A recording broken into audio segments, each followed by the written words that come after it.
Shalom Bapak Ibu yang dikasih Tuhan, senang bisa kembali bersama di dalam pembinaan iman online pada malam hari ini.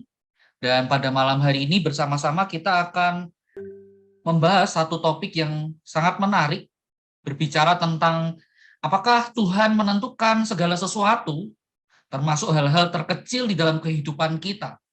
Dan malam hari ini bersama-sama kita akan belajar dari Pendeta Yohanes Adi Hartopo. Malam ini beliau mengkhususkan diri untuk melayani di tengah-tengah kita. Nah, oleh karena itu mari kita mengikuti pembinaan iman online ini dengan penuh semangat. Dan pada malam hari ini kita juga punya kesempatan bila ada dari antara rekan-rekan yang nantinya hendak bertanya, bisa menanyakan hal ini ya secara langsung, pertanyaan saudara. Bisa menanyakan melalui kolom chat yang tersedia di Zoom ini, ataupun bertanya atau berdiskusi langsung seperti itu ya, dengan cara rekan-rekan bisa nanti memberikan tanda raise hand seperti itu. Nanti saya dibantu bersama dengan rekan-rekan yang lain akan melihat dan nanti akan dipersilahkan untuk bisa menyampaikan pertanyaannya seperti itu. Nah, tapi sekali lagi rekan-rekan sekalian kasih Tuhan, malam hari ini pembicara kita saya akan perkenalkan ya pada kita semua. Pembicara kita malam hari ini yaitu adalah Pendeta Yohanes Adi Hartopo. Beliau saat ini adalah menjabat sebagai Ketua Sinode dari Gereja Kristus Yesus atau yang kita kenal sebagai GKI. Dan beliau sudah menyelesaikan studi S3-nya di sekolah atau seminari Westminster Theological Seminary di Amerika Serikat dalam bidang hermeneutika. Nah, tentu saja topik malam hari ini menjadi topik yang sangat menarik bila dikupas oleh beliau yang mendalami khususnya dalam dunia hermeneutik atau penafsiran Alkitab seperti itu ya. Oke, tanpa berlama-lama kita akan membuka pembinaan iman online kita pada malam hari ini. Bolehkah meminta kesediaan dari Ibu Ria, Ibu Penginjil Ria Hulu, membuka kita di dalam doa? Baik, selamat malam Bapak Ibu. Mari kita sebelum memulai webinar malam hari ini, kita akan berdoa.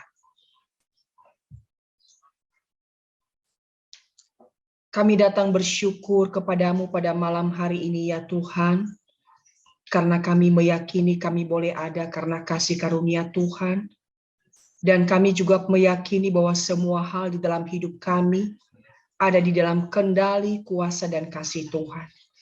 Kami rindu melalui webinar pada malam hari ini, sekali lagi Engkau berbicara kepada kami, agar hidup kami terus-menerus berserah percaya penuh kepada Tuhan, dan melalui webinar ini iman kami semakin terus bertumbuh untuk mentaati Tuhan, mengasihi Tuhan, dan menjadi pribadi seperti yang Tuhan inginkan.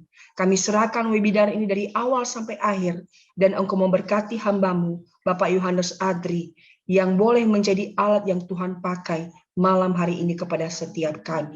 Demi nama Yesus, kami berserah dan berdoa. Amin. Sekalian, sebelum kita akan bersama-sama belajar pada malam hari ini, saya ingin mengingatkan, mohon kerjasamanya ketika nanti Pendeta Yohanes Adi akan menyampaikan materinya, mohon rekan-rekan sekalian bisa mematikan mikrofonnya sehingga suara-suara dari luar yang mungkin bisa mengganggu konsentrasi kita bisa cegah seperti itu ya, sehingga kita bisa mengikuti pembinaan iman pada malam hari ini dengan baik. Untuk waktu dan Zoom ini saya serahkan kepada Pak Yohanes Adri. Silahkan Pak, selamat melayani.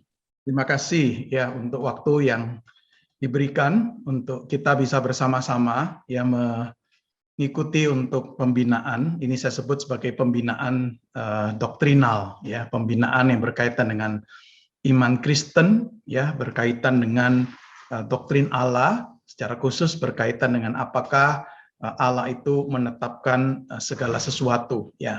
Nah, saya akan memakai tayangan PowerPoint ya untuk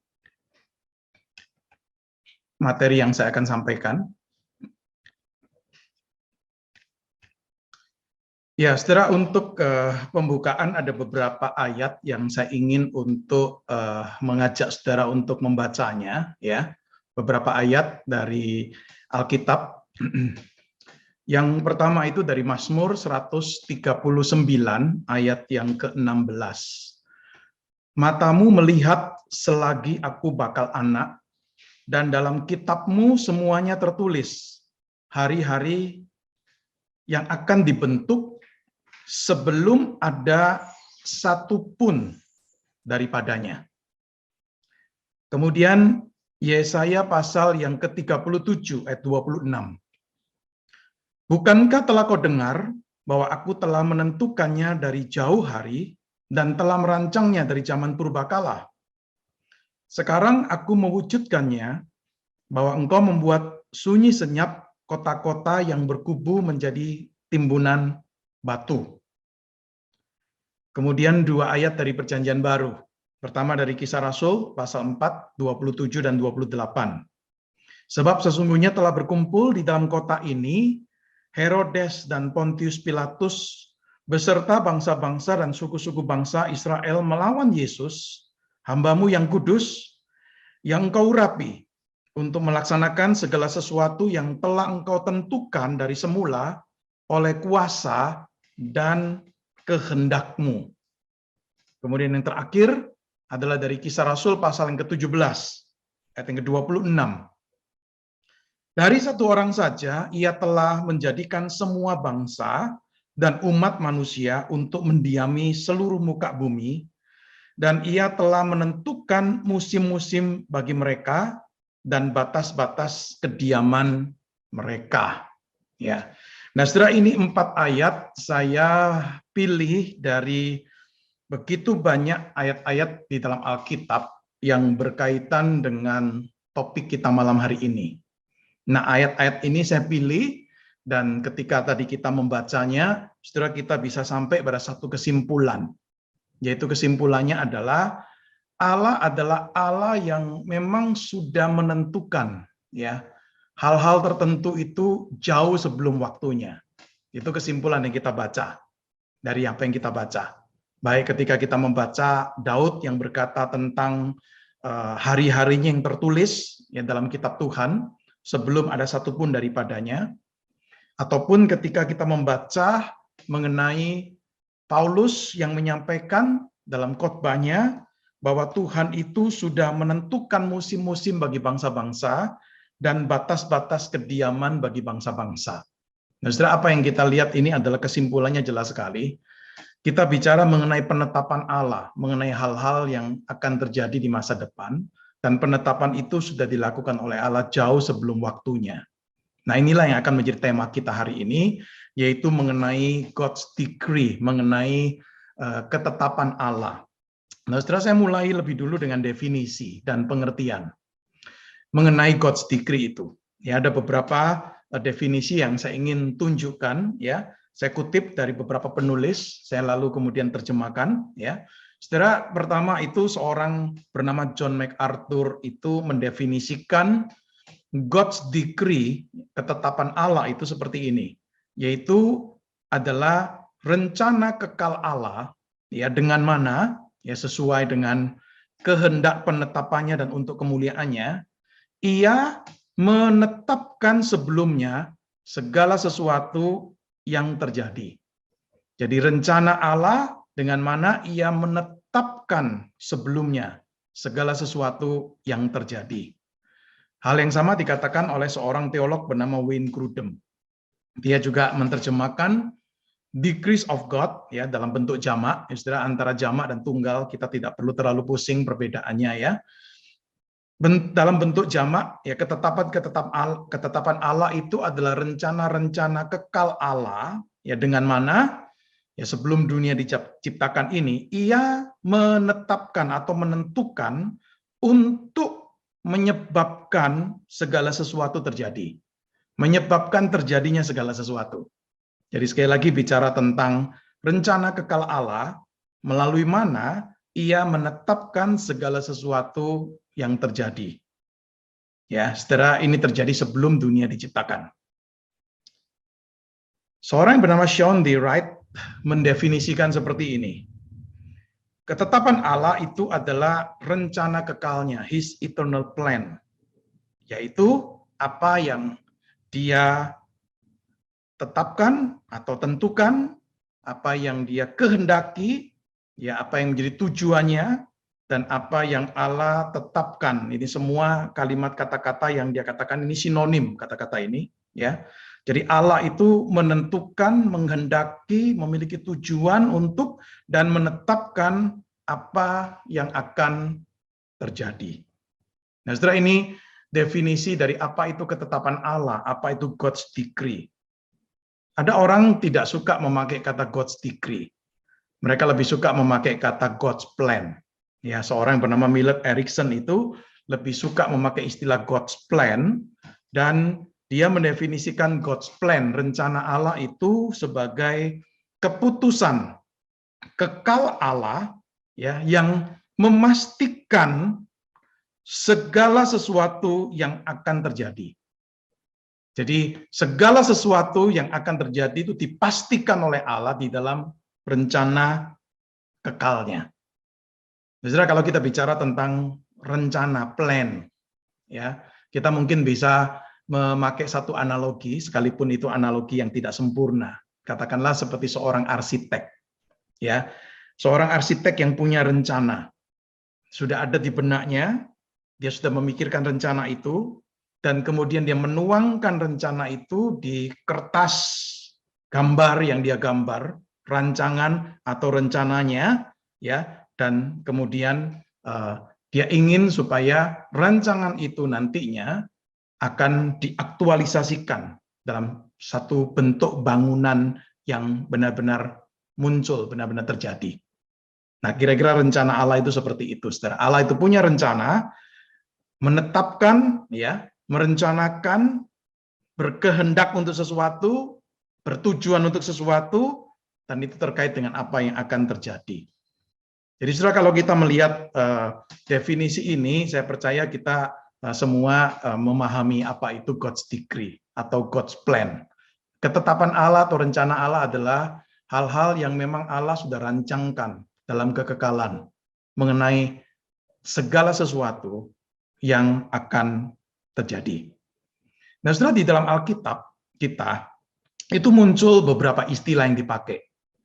Tidak semua selalu istilahnya adalah ketetapan, decree, enggak. Bahkan istilah ketetapan itu jarang dipakai di dalam Alkitab. Tapi yang sering kali muncul adalah istilah-istilah seperti ini. Ya, saya kutip beberapa ayat, ya. Misalnya dikatakan di dalam Mazmur 33 ayat yang ke-11. Tetapi rencana Tuhan tetap selama-lamanya, rancangan hatinya turun-temurun. Mazmur 33 ayat 11. Terus lihat dua kata muncul, yaitu kata rencana dan kata rancangan. Ya. Kemudian kita perhatikan Yesaya 46 ayat 9 dan 10. Ingatlah hal-hal yang dahulu dari sejak purbakala, bahwasanya akulah Allah dan tidak ada yang lain. Akulah Allah dan tidak ada yang seperti aku, yang memberitahukan dari mulanya hal yang kemudian, dan dari zaman purbakala apa yang belum terlaksana, yang berkata, keputusanku akan sampai, dan segala kehendakku akan kulaksanakan. Nah, di sini dipakai dua kata, yaitu kata keputusan dan kata kehendak. Ya. Sekarang kalau kita beralih ke Perjanjian Baru, ya, kita menemukan ayat-ayat yang berbunyi seperti ini. Di Kisah Rasul pasal 2 ayat 23, Dia, yaitu Kristus, yang diserahkan Allah menurut maksud dan rencananya, telah kamu salibkan dan kamu bunuh oleh tangan bangsa-bangsa durhaka. Muncul dua istilah yang berbeda, yaitu maksud dan rencana. Ya. Lalu kemudian kita melihat di Efesus 3 ayat 11. Sesuai dengan maksud abadi yang telah dilaksanakannya dalam Kristus Yesus Tuhan kita. Nah, saudara, kata maksud yang di Efesus 3:11 ini, itu dalam bahasa asli itu berbeda katanya dengan yang muncul tadi di Kisah Rasul 2:23, meskipun Indonesia sama-sama menerjemahkan dengan kata maksud. tetapi kata di dalam bahasa aslinya itu berbeda. Ya. Roma 8:28 ayat yang terkenal.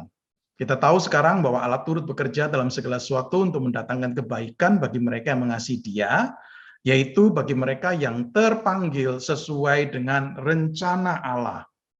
Bisa juga diartikan sesuai dengan maksud Allah. Ya, muncul kata rencana di sana. Efesus 1 ayat yang ke-11. Aku katakan di dalam Kristus, karena di dalam Dialah kami mendapat bagian yang dijanjikan, kami yang dari semula ditentukan untuk menerima bagian itu sesuai dengan maksud Allah, yang di dalam segala sesuatu bekerja menurut keputusan kehendaknya. 3 kata muncul di situ. Maksud, keputusan, dan kehendak. Efesus 1 ayat yang ke-5.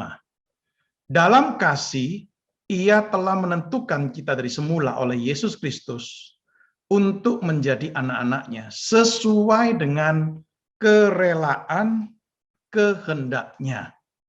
2 kata muncul di sini, yaitu kata kerelaan, dan mungkin kemudian yang kedua muncul kata kehendaknya.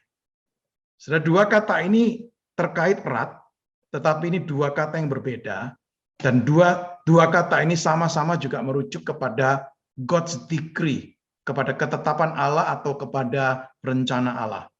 Pertama dipakai kata kerelaan, kemudian dipakai kata kehendak Allah.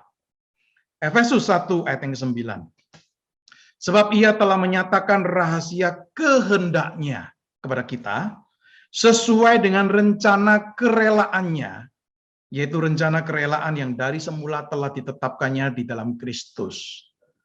Saudara, kata kehendak muncul, lalu kemudian kata yang kedua adalah kata rencana kerelaannya, itu 1 kata.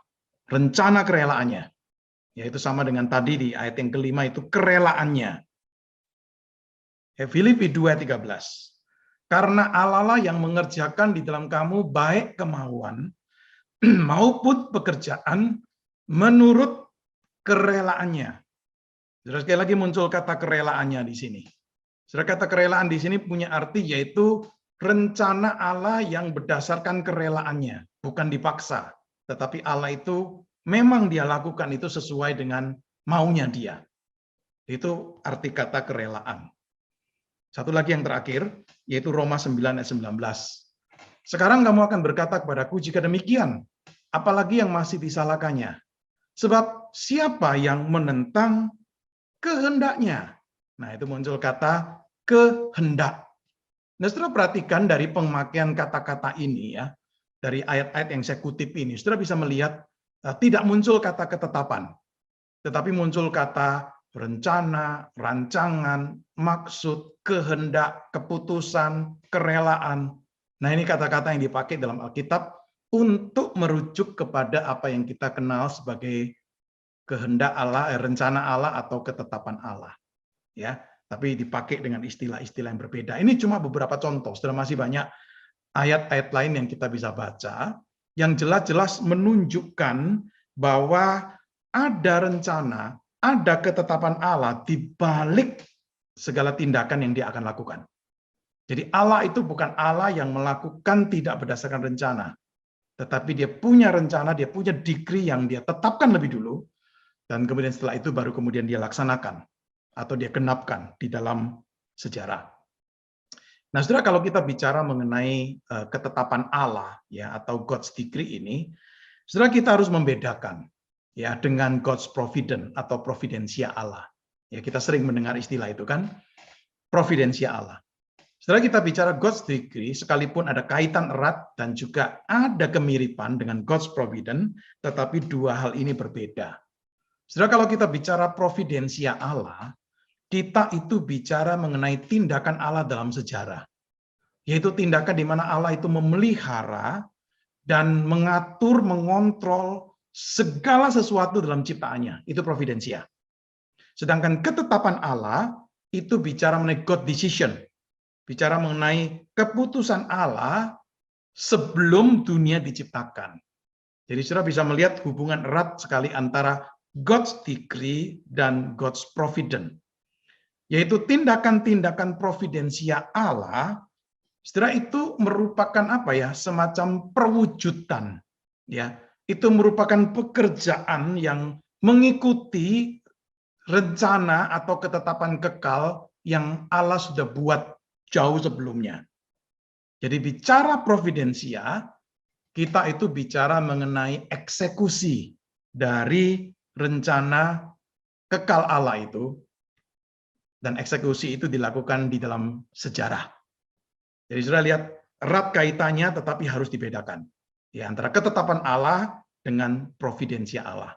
Apa yang Allah tetapkan itu akan dia lakukan, akan dia jalankan, dia akan tindak lanjuti, dan tindak lanjut dari Allah itu yang kita sebut sebagai providensianya. Ya, nah ini sekilas mengenai definisi dan pengertian mengenai apa itu God's decree. Mari sekarang kita melihat beberapa karakteristik yang utama mengenai God's decree ini. Apa saja sih yang menjadi karakteristik kalau kita bicara ketetapan Allah atau rencana Allah? Saudara, apa saja? Yang pertama, saudara, itu bersifat kekal, eternal. Ya, saudara, God's decree itu ditetapkan sebelum dunia diciptakan. Sebelum dunia diciptakan. Ya, tadi kita membaca perkataan dari Daud di Mazmur 139 ayat 16. Matamu melihat selagi aku bakal anak, dan dalam kitab-kitabmu semuanya tertulis hari-hari yang akan dibentuk sebelum ada satupun daripadanya. Jadi sebelum dunia diciptakan, ya sebelum Daud itu lahir, dikatakan sudah tertulis hari-hari yang akan dibentuk di dalam kitabnya Tuhan itu. Ya, jadi ini hal yang kita lihat ya. Setelah di Efesus 3 ayat 11 yang tadi kita sudah baca, di sana disebutkan dengan jelas sekali, sesuai dengan maksud abadi. Abadi itu kekal. Sesuai dengan rencana kekal yang telah dilaksanakannya di dalam Kristus Yesus Tuhan kita. Sudah perhatikan itu, kekal. Ya. 2 Timotius 1 ayat 9. Dialah yang menyelamatkan kita dan memanggil kita dengan panggilan kudus. Bukan berdasarkan perbuatan kita, melainkan berdasarkan maksud dan kasih karunia-Nya sendiri, yang telah dikaruniakan kepada kita dalam Kristus Yesus sebelum permulaan zaman. Sudah perhatikan, ada maksud Allah, ya, ada anugerah Allah, dan itu sudah diberikan kepada kita dalam Kristus Yesus sebelum permulaan zaman. Sudah tidak heran kalau di dalam Alkitab kita sering mendengar ungkapan-ungkapan ini ya. Itu sebelum dunia dijadikan, ya. Sebelum penciptaan dunia. Yesus pernah berkata, ini kerajaan Allah disediakan bagimu sebelum dunia dijadikan. Padahal kita belum ada, dunia belum ada, tetapi dikatakan itu sudah disediakan untuk kita nih. Ya, maka tidak heran juga tadi kita membaca di Efesus 1 ayat 11 dikatakan oleh Paulus bahwa kita ini dari semula sudah ditentukan. Dari semula, dari kapan? Dari kekekalan. Ya, sudah ditentukan.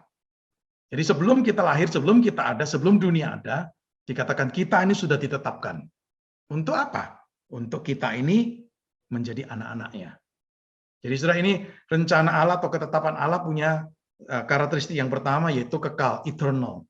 Yang kedua, karakteristik yang kedua adalah unconditional. Apa artinya unconditional? Saudara, Allah adalah satu-satunya pribadi yang ada dalam kekekalan. Sebelum segala sesuatu ada, Allah ada kan? Dia satu-satunya pribadi. Maka ketika ada dalam kekekalan dan Allah menetapkan segala sesuatu, maka tidak ada satupun yang di luar diri Allah yang menggerakkannya untuk membuat keputusan. Allah tidak dipengaruhi oleh satu oknum tertentu atau satu pribadi tertentu atau satu kekuatan tertentu di dalam kekekalan. Karena apa? Karena memang dia satu-satunya pribadi yang ada.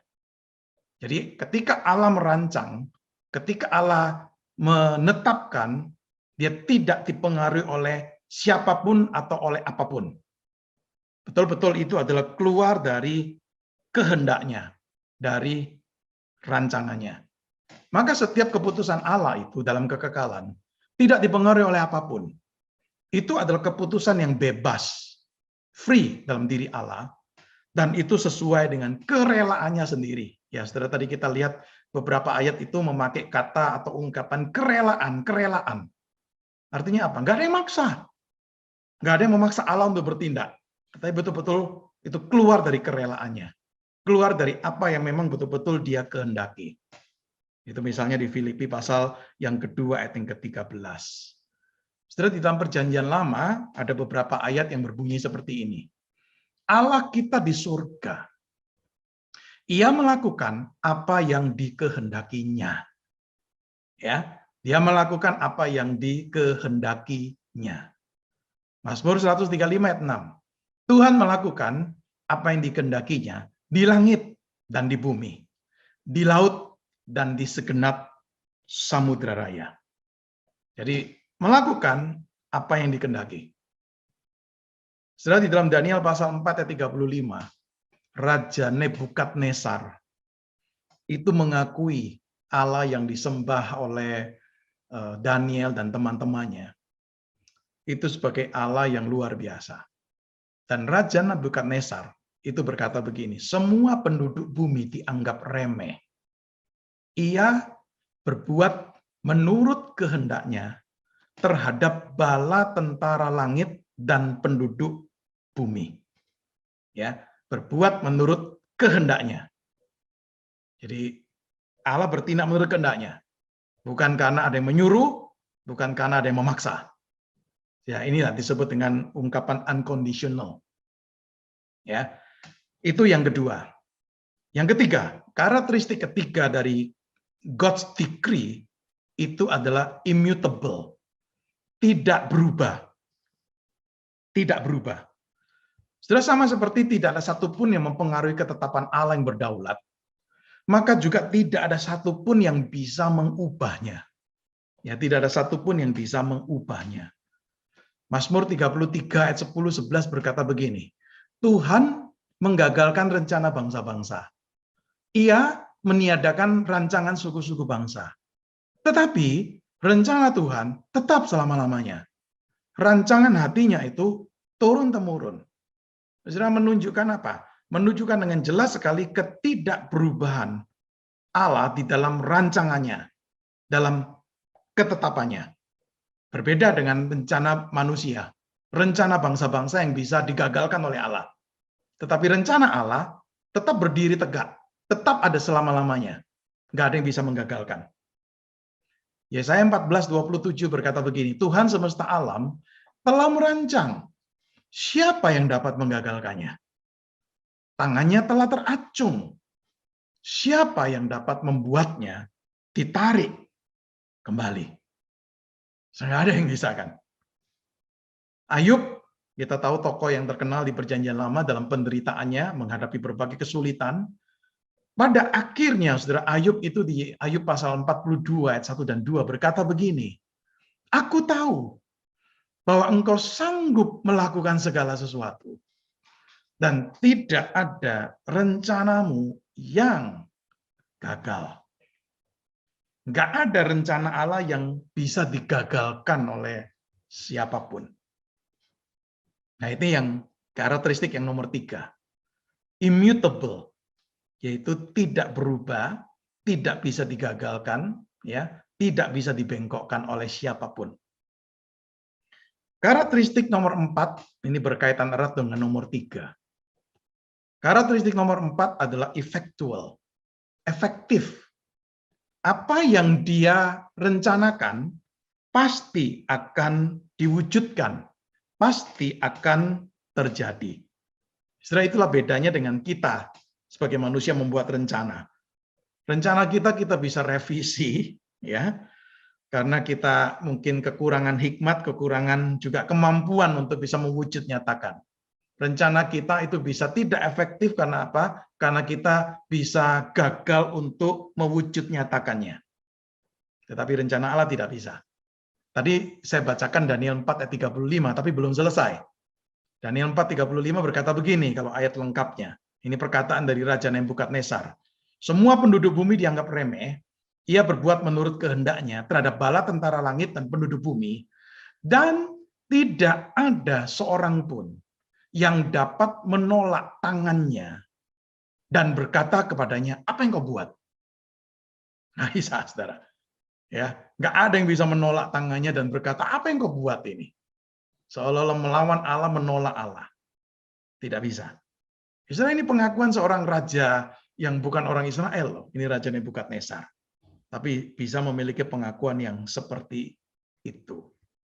Yesaya 14 ayat 24 berkata begini. Tuhan semesta alam telah bersumpah firman-Nya, sesungguhnya seperti yang kumaksud, demikianlah akan terjadi. Dan seperti yang kurancang, demikianlah akan terlaksana. Yesaya 46 ayat 9 dan 10. Saya penggal beberapa kalimat, saya pilih kalimat ini. Akulah Allah dan tidak ada yang seperti aku. Yang berkata, keputusanku akan sampai dan segala kehendakku akan kulaksanakan. Ya, ini. Effectual. Ya, efektif. Pasti terjadi, pasti terwujud. Apa yang Allah rancang, apa yang Allah kehendaki, ya, apa yang Allah tetapkan, pasti terwujud. Tidak mungkin gagal. Oke, itu yang keempat. Dan yang terakhir, karakteristik yang kelima dari God's decree, dan ini yang paling penting karena ini berkaitan juga dengan tema kita hari ini. Rancangan Allah atau ketetapan Allah itu bersifat komprehensif. Ya. Bersifat menyeluruh. Rancangan Allah itu bersifat universal, mencakup all things. Mencakup segala sesuatu. Tadi saya bacakan Efesus 1 ayat 11. Kalimat terakhir dari Efesus 1 ayat 11 berkata begini. Allah yang di dalam segala sesuatu bekerja menurut keputusan kehendaknya. Jadi Allah bekerja dalam segala sesuatu. Ya, menurut keputusan kehendaknya. Allah sudah punya keputusan, Allah sudah punya kehendak, dan itu terwujud nyata, dan itu terwujud nyata di dalam segala sesuatu. Nah, saudara, kalau kita melihat di dalam Alkitab, ya, saya tidak punya waktu yang cukup untuk mengupas satu persatu.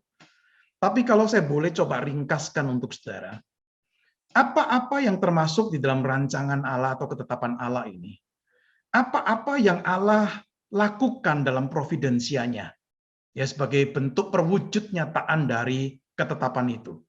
Sudah mencakup apa saja? Perhatikan beberapa contoh ini. Ya, mencakup terjadinya atau munculnya api, hujan es, salju, kabut, angin badai. Dikatakan itu terjadi sesuai dengan firman Allah. Mazmur 148 ayat yang ke-8. Mencakup apa? Mencakup pertumbuhan rumput, pertumbuhan tumbuh-tumbuhan. Itu tercakup di dalam bagian dari rancangan Allah. Mencakup apa lagi? Mencakup terbitnya atau bersinarnya matahari. Ya, Yesus berkatakan di Matius pasal 5 ayat 45, ya, dia itu yang mendatangkan matahari atau memberikan matahari ini, sinar matahari ini baik bagi orang benar maupun bagi orang jahat. Siapa yang memberikan ini? Itu Yesus jelas sekali mengatakan itu di Matius 5 ayat yang ke-45. Bapa di surga yang menerbitkan matahari bagi orang-orang jahat dan orang-orang baik. Dikatakan juga dia menurunkan hujan bagi orang benar dan orang yang tidak benar. Terus siapa yang menerbitkan matahari, siapa yang menurunkan hujan? Setelah itu tidak terjadi otomatis, tidak terjadi karena alam sudah berjalan seperti itu, tetapi ini adalah tindakan dari Allah. Mencakup juga apa misalnya? Saudara ingat Yesus pernah berkata di Matius 10 ayat yang ke-29, bukankah burung pipit dijual 2 ekor seduit? Namun seekor pun daripadanya tidak akan jatuh ke bumi di luar kehendak Bapakmu. Jadi secara pengaturan Allah, rancangan Allah itu mencakup masa hidup ya dari burung pipit ini. Mencakup apa? Mencakup pemberian makan bagi binatang-binatang. Kita bisa melihat di Mazmur 104, di Matius 6 ayat 26. Ya, siapa yang memberi makan burung-burung di udara? Begitu loh. Ya kan? Itu gambaran yang Yesus katakan di Matius 6 ayat 26. Ya, burung-burung di udara diberi makan nih. Siapa nih yang lakukan ini? Jadi setelah pengaturan, pengontrolan, rancangan Allah itu mencakup hal seperti ini. Mencakup juga apa? Setelah mencakup batas-batas kediaman bangsa-bangsa. Tadi di pembukaan saya bacakan itu. Matius Kisah Rasul pasal yang ke-17 ayat yang ke-26. Yang di sana dengan jelas sekali dalam khotbahnya Paulus itu berkata seperti ini. Dari satu orang saja ia telah menjadikan semua bangsa dan umat manusia untuk mendiami seluruh muka bumi, dan ia telah menentukan, katakan ini, Allah telah menentukan musim-musim bagi mereka, dan Allah menentukan batas-batas kediaman mereka. Jadi pengontrolan, pengaturan, dan rancangan Allah itu mencakup nih penentuan batas-batas kediaman bangsa-bangsa. Allah adalah Allah yang menunjukkan pengaturan pemerintahannya atas bangsa-bangsa. Mencakup apa lagi, saudara? Mencakup pemecatan seorang raja atau pengangkatan seorang raja. Saudara, itu dikatakan dengan jelas sekali di Daniel pasal 2 ayat 21. Siapa yang memecat, siapa yang mengangkat nih? Sudah kelihatan dari perspektif manusia itu adalah tindakan manusia. Ya, itu adalah perbuatan manusia. Tetapi dilihat dari perspektif rencana Allah, rancangan Allah atau tindakan Allah, itu adalah tindakan perbuatan dari Allah. Mencakup apa, saudara? Mencakup juga pengalihan hati seorang raja. Ayat terkenal, Amsal 21 ayat 1. Hati raja seperti batang air di dalam tangan Tuhan. Dialirkannya kemana ia ingini. Setelah hati raja itu seperti batang air di tangan Tuhan. Tuhan mau alirkan kemana, Tuhan mau alihkan kemana, Tuhan mau bawa kemana. Setelah itu sesuatu yang bisa Allah lakukan. Mencakup apa, saudara? Ya, rencana, rancangan Allah dan pengaturan Allah itu mencakup juga di dalamnya adalah peristiwa-peristiwa yang menurut kita itu random sifatnya. Di Amsal 16 ayat 33 dikatakan begini, undi dibuang di pangkuan, tetapi setiap keputusannya berasal daripada Tuhan. Sudah tahu undi itu ya, satu undian dilemparkan, mungkin dalam bentuk misalnya uang koin nih, dilemparkan. Lalu hasilnya apa nih? Keputusannya apa? Dikatakan setiap keputusannya itu berasal daripada Tuhan. Setelah peristiwa undi dibuang, ya dibuangnya undi, itu satu peristiwa yang sangat random sekali kan. Hasilnya itu bisa apa aja kita nggak tahu nih. Tetapi dikatakan keputusannya itu berasal dari Allah. Mencakup apa lagi, saudara? Rancangan Allah, pengontrolan Allah itu juga mencakup arah langkah manusia. Amsal 16 ayat 9 berkata begini, hati manusia memikirkan jalan-jalannya, tetapi Tuhanlah yang menentukan arah langkahnya. Siapa yang menentukan? Sudah bukan manusia yang memikirkan jalannya ini, tetapi Tuhan yang dikatakan menentukan arah langkahnya. Mencakup apa lagi, saudara? Mencakup juga lamanya hidup manusia. Berapa lama? Kapan selesai? Kapan mati? Saudara, dalam Ayub 14, 5 dan 6, juga Mazmur 139 yang tadi kita baca, itu jelas sekali terlihat ya cakupan dari ketetapan Allah, rancangan Allah itu termasuk di dalamnya adalah lamanya hidup manusia. Mencakup apa lagi, saudara? Mencakup berbagai perbuatan kebaikan, tetapi juga mencakup berbagai perbuatan kejahatan. Saudara, ini satu misteri bagi kita. Ya, nanti kita akan lihat sekilas bagian tentang dosa atau kejahatan ini. Tapi kalau kita baca, saudara, jelas sekali memang itu tercakup di dalam ketetapan atau di dalam rancangan Allah ini. Ya, saudara ingat ayat yang terkenal dari kitab Kejadian ya. Saudara tahu cerita tentang Yusuf itu. Ya, dijual oleh saudara-saudaranya, dikhianati oleh saudara-saudaranya sampai dia kemudian juga masuk penjara ya di Mesir. Lalu apa yang terjadi dengan Yusuf itu? Ya, saudara kita tahu kan apa yang terjadi itu sesuatu yang luar biasa, yaitu Yusuf itu menjadi seorang pejabat tinggi di kerajaan Mesir. Waktu Yusuf bertemu dengan saudara-saudaranya, Yusuf itu berkata di Kejadian 50 ayat yang ke-20, perikop yang terkenal. Ya, di Kejadian pasal yang ke-50 memang ayat 20, memang kamu telah mereka-rekakan yang jahat terhadap aku. Tetapi Allah telah mereka-rekakannya untuk kebaikan. Dengan maksud melakukan seperti yang terjadi sekarang ini, yakni memelihara hidup suatu bangsa yang besar. Jadi saudara-saudara, Yusuf itu mereka-rekakannya, merancang kejahatan. Tetapi dikatakan di sini Allah merancangkan untuk kebaikan. Tindakan perbuatan jahat saudara-saudara Yusuf ini ternyata dipakai oleh Allah untuk kebaikan.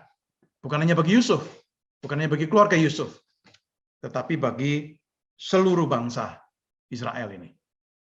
Saudara, ini satu contoh di mana ketetapan rancangan pengontrolan Allah itu tercakup di dalamnya bukan hanya perbuatan-perbuatan kebaikan, tetapi tercakup di dalamnya perbuatan-perbuatan kejahatan. Nah, ini yang kita lihat ya. Jadi kesimpulannya bisa seperti yang Paulus katakan di Roma 11 ayat 36. Segala sesuatu adalah dari Dia. Segala sesuatu adalah oleh Dia. Dan segala sesuatu adalah kepada Dia. Bagi Dialah kemuliaan sampai selama-lamanya. Jadi saudara, kalau kita boleh simpulkan ya mengenai karakteristik yang nomor 5 ini, yang bersifat menyeluruh, bersifat komprehensif, mencakup all things, segala sesuatu.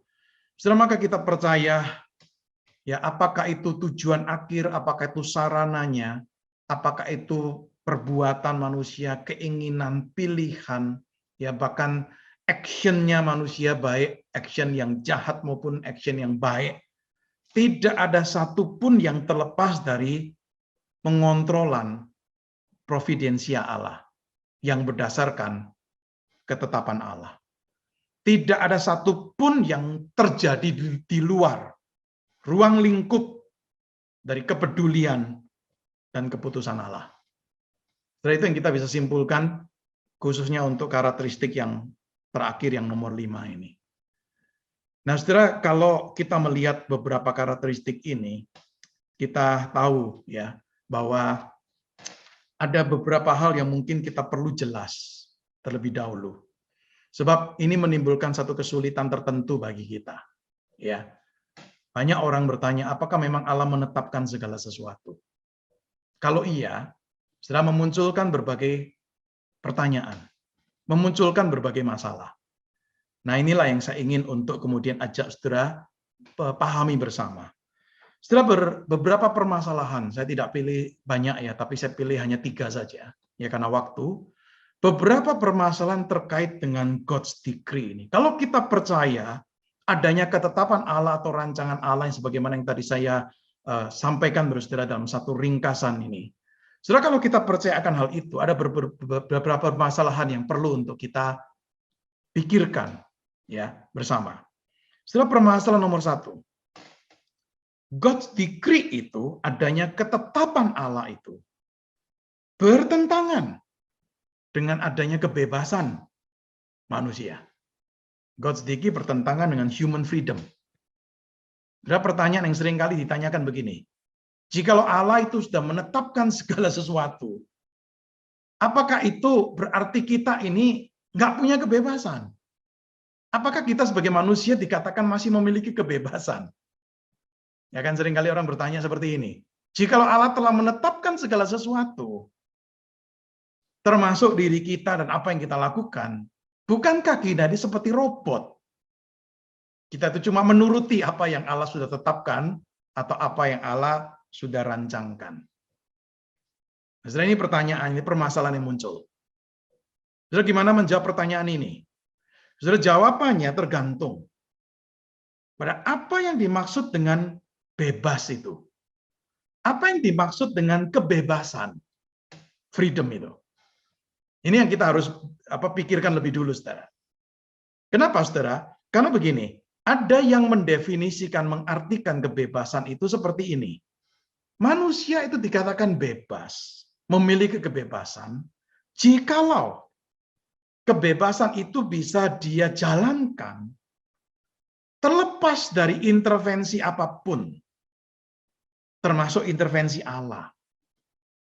Artinya kalau saya melakukan sesuatu, atau kalau saya memilih sesuatu, maka tidak ada kuasa atau kekuatan apapun di luar diri manusia yang mengontrol keputusan, pilihan, dan tindakan saya. Saudara, tidak sedikit orang mengartikan kebebasan itu seperti itu. Ya, nggak ada satu kekuatan apapun yang memaksa saya nih, termasuk Allah. Saudara, ini pengertian seperti ini dipahami oleh orang-orang yang berpegang pada teori yang disebut sebagai libertarian freedom. Jadi secara libertarian freedom itu menegaskan manusia itu punya kemampuan, punya kekuasaan untuk memilih di antara pilihan-pilihan yang berlawanan tanpa pilihan itu ditentukan atau ditetapkan oleh kekuatan apapun di luar kehendak manusia itu. Jadi manusia itu punya the power of contrary choice nih. Saya bisa memilih dari pilihan-pilihan yang berlawanan itu tanpa ada yang mengontrol saya, tanpa ada yang memaksa saya. Nah, saudara, kalau freedom ini dipahami seperti ini, maka pertanyaan tadi betul. Kalau memang God's decree seperti itu, berarti kita ini robot. Nah, saudara, libertarian freedom ini didukung dengan satu kenyataan, bukankah Allah itu memberi banyak perintah nih untuk kita lakukan, kan? Dan Allah juga meminta kita untuk bertanggung jawab nih, menuntut pertanggungjawaban dari tindakan kita nih. Ya kan? Berarti kalau Allah menuntut pertanggungjawaban dari tindakan kita, berarti kita ini punya kebebasan untuk memilih mau taat atau tidak nih. Nah, itulah kebebasan. Itulah freedom. Nah, saudara, apakah pandangan yang disebut sebagai libertarian freedom ini bisa diterima? Saudara, kalau ini bisa diterima, memang pertanyaan tadi itu sah. Kalau memang Allah menetapkan segala sesuatu, ya kita nggak punya kebebasan. Karena sepertinya kok kita itu dikontrol oleh Allah. Kok sebenarnya kita itu dikuasai oleh Allah. Saudara, untuk menjawab ini, ya, apakah pandangan libertarian freedom ini bisa diterima? Saudara, beberapa hal yang kita perlu pikirkan. Pertama begini, saudara, kita setuju yang namanya manusia, dia sebagai ciptaan Allah dalam gambar dan rupa Allah, kita itu memiliki real freedom. Kita tuh betul-betul memiliki kebebasan, bukan sama sekali tidak ada. Kebebasan yang dimaksud adalah apa? Kebebasan untuk melakukan apa yang kita inginkan dan memilih apa yang kita inginkan. Ini kebebasan. Ya. Jadi freedom itu adalah kebebasan untuk melakukan apa yang kita inginkan, memilih apa yang kita mau pilih, yang kita inginkan. Kita juga bertanggung jawab untuk pilihan-pilihan yang kita buat nih. Ya kan, kalau di Yohanes pasal 3 ayat 18 itu konsekuensinya jelas sekali dikatakan kalau kita ini nggak percaya. Kalau kita percaya itu bagaimana, kalau kita tidak percaya itu bagaimana. Barang siapa percaya kepadanya, ia tidak akan dihukum. Barang siapa tidak percaya, ia berada di bawah hukuman. Jadi saudara, you milih yang mana, itu ada konsekuensinya. Jadi kita juga bertanggung jawab untuk pilihan-pilihan yang kita buat. Nah, kalau kita bicara ini, saudara, kita perlu sadar satu hal, bahwa ketika seseorang dikatakan memiliki kebebasan, itu jelas sekali, itu pada waktu dia melakukannya atau ketika dia memilih pilihan, memang tidak ada paksaan. Ya, saudara, sebagai seorang manusia yang bebas dalam moralitas ini, kita selalu memilih dan melakukan apa yang kita maui. Itu freedom. Dalam hal ini kita semua setuju. Ya, memilih dan melakukan apa yang paling kita inginkan.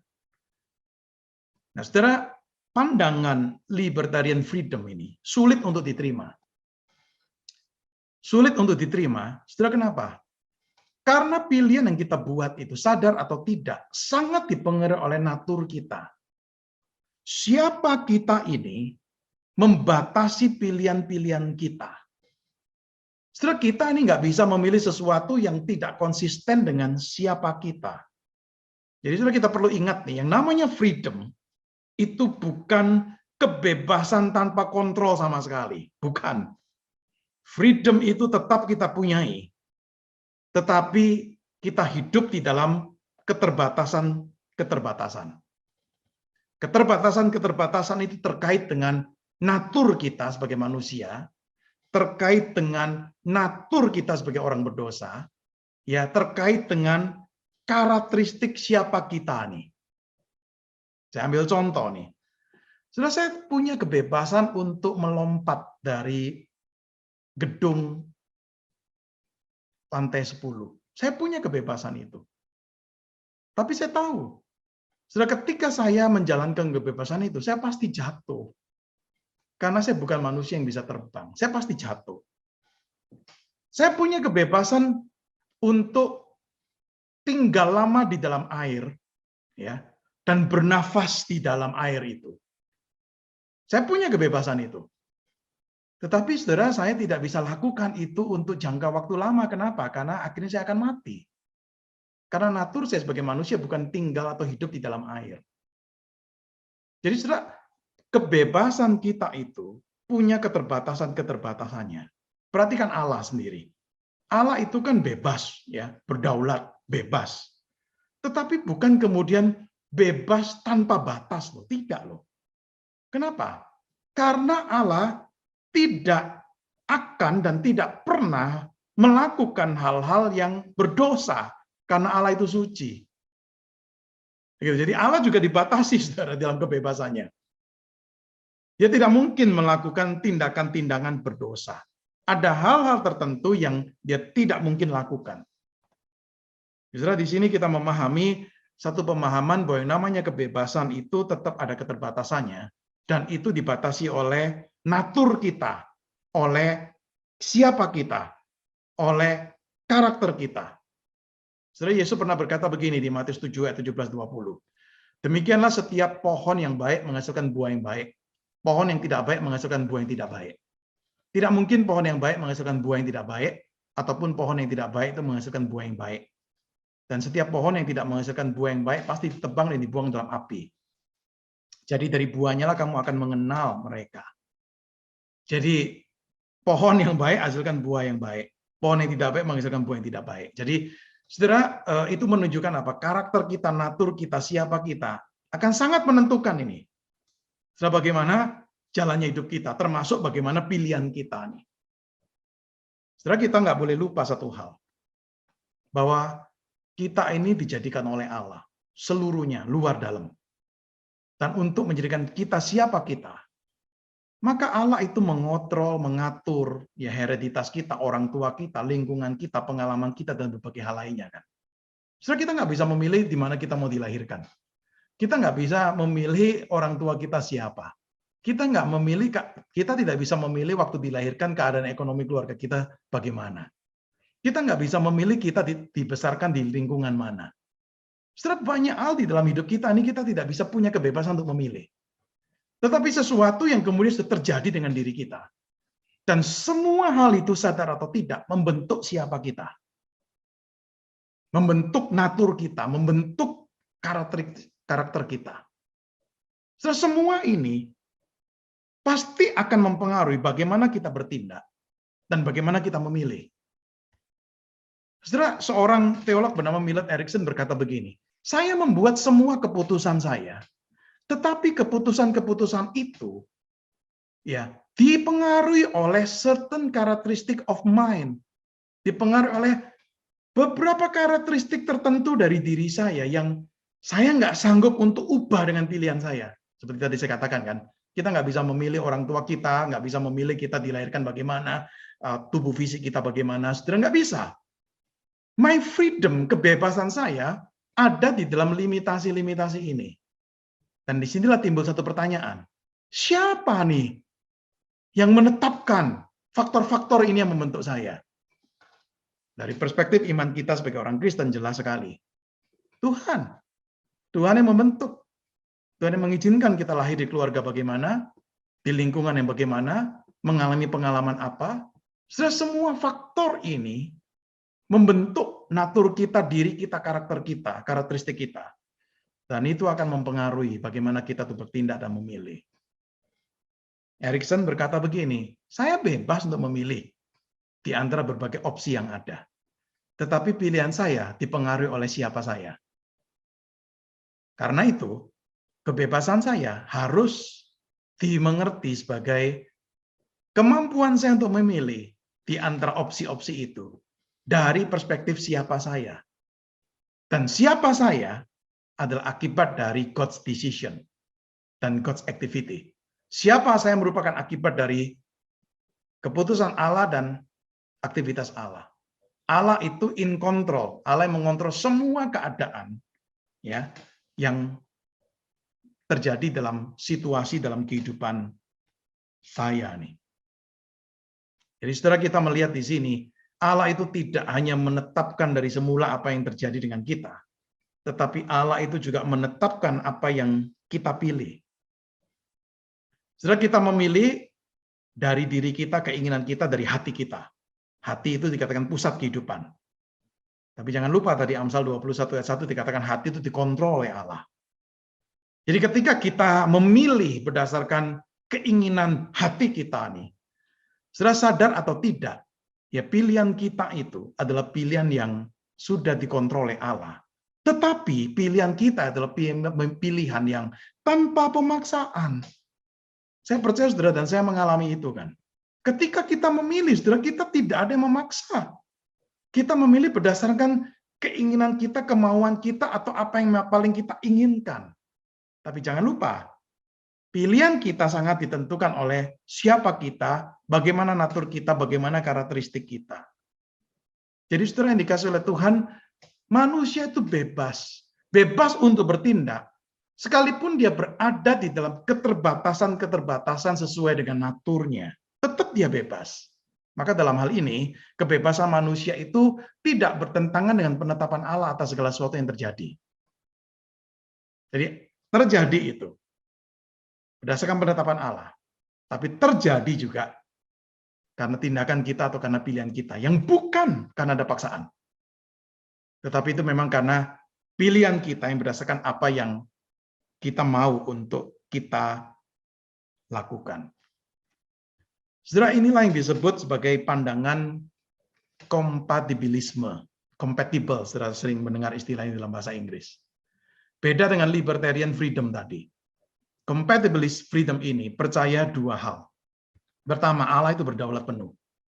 Allah merancang, Allah menentukan, Allah menetapkan. Allah berdaulat. Tetapi manusia juga makhluk yang bertanggung jawab secara moral. Nah, saudara, dua kebenaran ini nggak boleh dipisahkan. Kita nggak boleh cuma menekankan, oh Allah berdaulat, Allah menentukan, manusia jadi robot nih, kalau cuma menekankan itu. Tapi kita juga nggak bisa menekankan manusia bertanggung jawab, manusia punya kebebasan, sepertinya Allah itu nggak bisa berbuat apa-apa. Berarti Allah itu nggak maha kuasa, Allah itu nggak maha hebat. Sudah dua kebenaran ini loh yang ada diajarkan di dalam Alkitab. Dan dua kebenaran ini tertenun jadi satu. Sesuatu yang tidak mudah untuk kita pahami, tetapi inilah yang diajarkan dalam Alkitab. Jadi kita tetap punya kebebasan, bukan tidak punya kebebasan.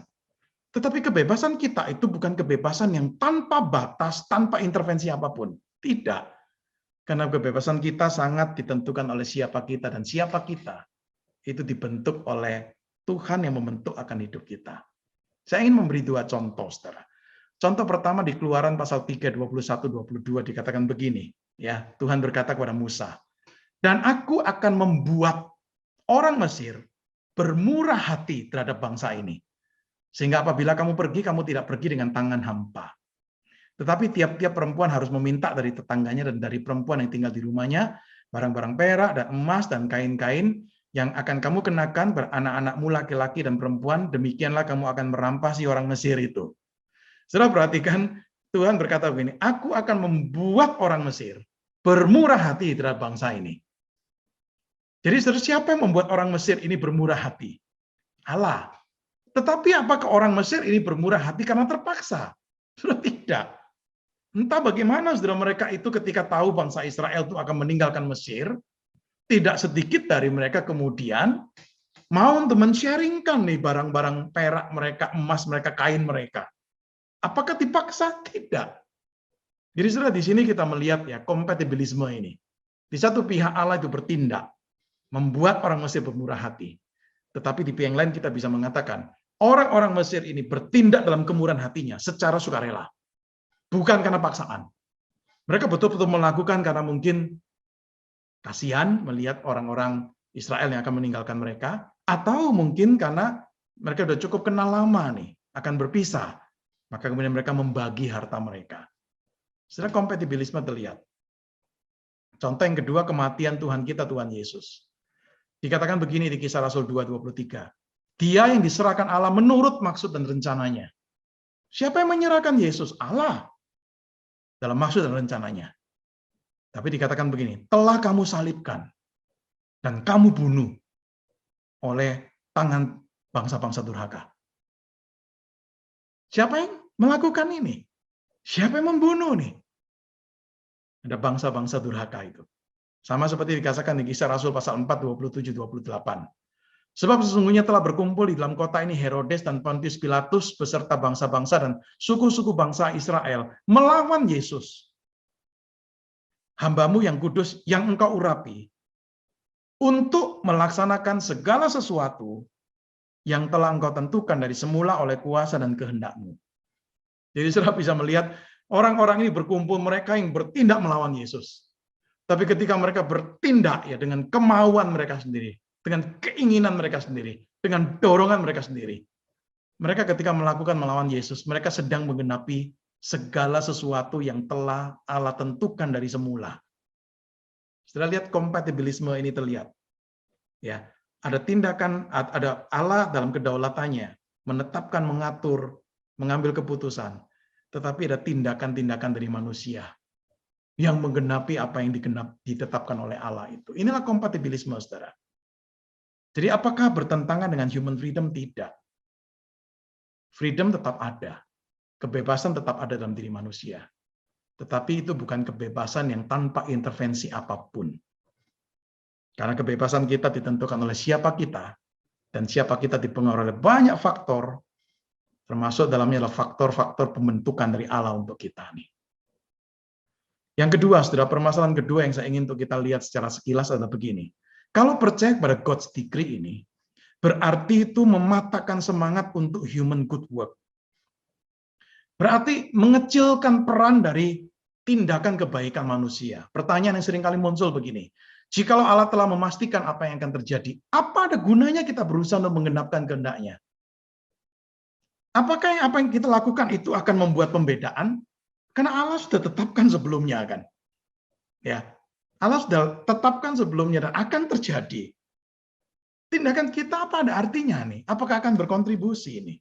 Misalnya penginjilan. Kalau Allah memang sudah menetapkan dan memilih ada orang-orang yang akan diselamatkan. Ngapain kita menginjili? Kalau Allah sudah menetapkan segala sesuatu, ngapain kita berdoa memohon kepada Tuhan? Itu contohnya. Nah, setelah kita ini harus sadar bahwa isi dari ketetapan Allah itu tidak pernah kita tahu sampai terjadinya peristiwa itu. Maka ketetapan Allah ini tidak pernah dijadikan aturan untuk tindakan kita. Artinya kita perlu tahu dulu, baru lalu kemudian kita bertindak. Enggak.